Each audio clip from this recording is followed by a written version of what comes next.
Si jamais je réclame pas mon assurance, peu importe, assurance auto, maison, assurance vie, assurance salaire, assurance maladie grave, je vais être payé ça toute ma vie. À la place, j'aurais pu prendre cet argent-là puis l'investir. Oui, t'as raison.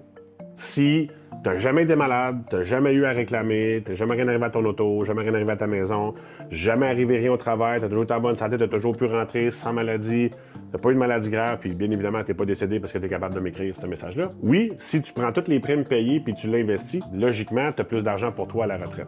Tout à fait. Mais il faut juste regarder les statistiques des chances qui peuvent t'arriver quelque chose. Il y a certains groupes de personnes qu'eux autres, ils vont aller avec le flow. C'est ça, la vie m'envoie une épreuve et je suis là pour surmonter cette épreuve. C'est correct. Si tu veux avancer ta situation financière et croître au fil du temps puis ne jamais avoir à reculer trop dû à une maladie, dû à une invalidité, dû à ta maison brûle, tu l'as pas assuré, en fait, tu peux pas parce que tu as un prêt dessus, mais faut comprendre que l'assurance est là pour venir protéger ta sécurité financière. Oui, dans l'assurance auto-maison, si tu réclames, la majorité des assureurs vont te charger plus cher les années suivantes. Ça, je sais, c'est dommage. Une assurance invalidité. Beaucoup en ont au travail parce que vous payez une assurance collective puis il y a une protection d'assurance invalidité dessus. Ah, ça me coûte...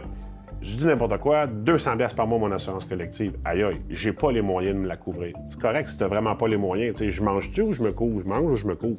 Je mange. Les besoins primaires, j'en reviens toujours à la base. Mais si on a de l'argent qui se décale, on commence à mettre de l'argent de côté. Puis là, si je suis pas capable de mettre ce 200$-là pour me protéger, puis là, t'as un salaire de 1500, 2000, 3000, 4000, 5000, 6000 par mois. Si t'es pas capable de mettre 200, t'es pas capable de pas avoir 6000 par mois qui rentrent. C'est que oui, le 200, c'est de l'argent de moins, puis il faut savoir qu'il y a des assurances invalidité qui permettent les remboursements des primes. Donc, si vous l'êtes pas malade, ben vous pouvez vous faire rembourser une partie de la prime que vous avez payée. Donc, au moins, vous allez être protégé si jamais l'impensable arrive.